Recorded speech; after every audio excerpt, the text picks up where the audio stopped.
US President Joe Biden has announced funding of $150 million for climate adaptation in Africa. He's also called on developed countries to put more funds towards helping developing nations deal with climate change.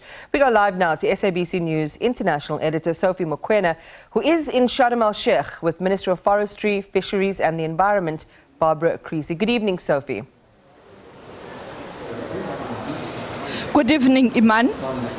Yes, indeed, we are coming live here in Egypt, where many people have converged. As you are aware, that the United Nations has organized the summit in terms of debating and discussing the challenge of climate change. We know that last year in Glasgow, there were commitments made, but unfortunately, the implementation thereof is still very sketchy. We know also that in 2015 in Paris, there were agreements and also commitments made $100 billion that was promised to address the issue of climate change, but it hasn't started the implementation thereof. Now we have with us the minister, as you pointed out, who is going to talk to us in terms of what they have discussed thus far. But the conference will start in earnest on Monday. You know that the president was here and other heads of states, and they did speak about this issue, but there are sticking points. Minister, good evening. Good evening to you and greetings to viewers at home.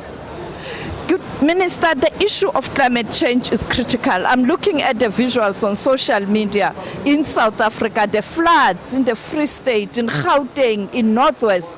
This is a problem. Indeed, Sophie, I think across the world, humanity is already living with the devastating impacts of climate change, and this makes implementation, the theme of this year's COP is implementation together, and indeed it makes this implementation ever more urgent. Minister, the focus is on adaptation and also in terms of financing, but we know that the issue of addressing the injustices of the past, it is a sticking point. Are you finding one another in terms of the developed countries and the developing countries? Indeed, as you say, the developed countries are responsible for the climate crisis.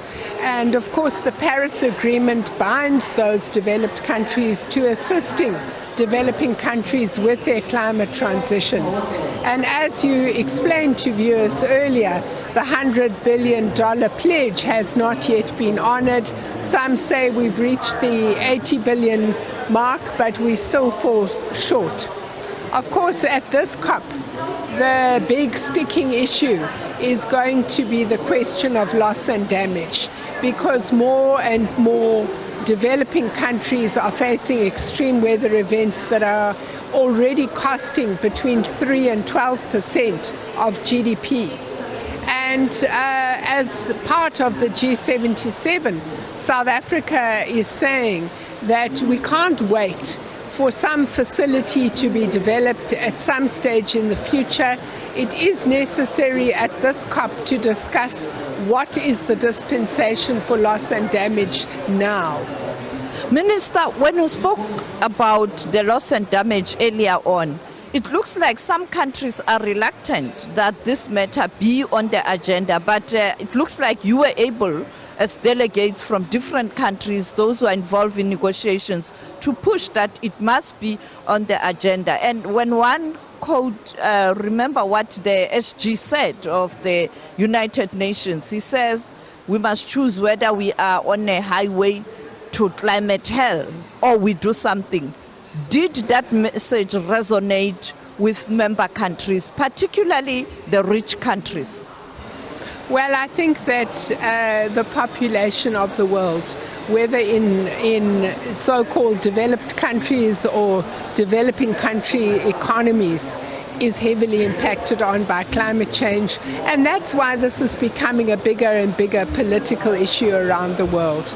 We have placed on the table a work program for adaptation, which is all about living with climate change. Food security, water security, appropriate health security.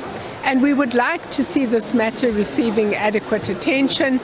Of course, we also don't want a situation where we're seeing developed countries that have caused this crisis backsliding on commitments that they made in Glasgow last year. And finally, Minister, when we were talking earlier on about the rains in South Africa, you were able to explain what is happening. Can you briefly tell the viewers the current challenges of heavy rains? What is the problem? And you also pointed out that immediately after these rains, we must expect drought. And that speaks to food shortage, shortage of water, in the midst of shortage of electricity. It's a crisis. Well, our country historically has always had periods of rain. We call this the La Nina effect. And then, of course, we have periods of drought called the El Nino effect. I think what's happening with climate change is the rains are heavier and flooding is more common during the wet seasons. And of course we know that when it comes to those years where we experience drought, it is going to be ever more severe. And of course that does threaten our food and water security going forward. Thank you so much, Minister, for your time.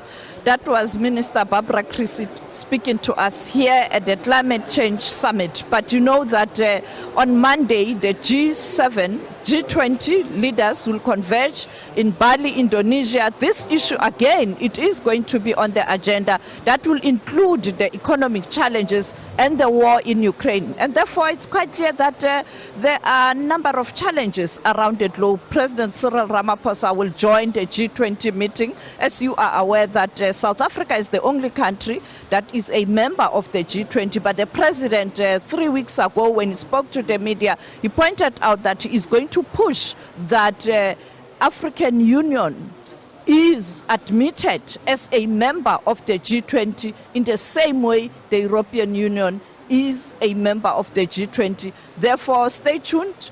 Climate change, G20, and many other news on SABC News. Back to you, Iman.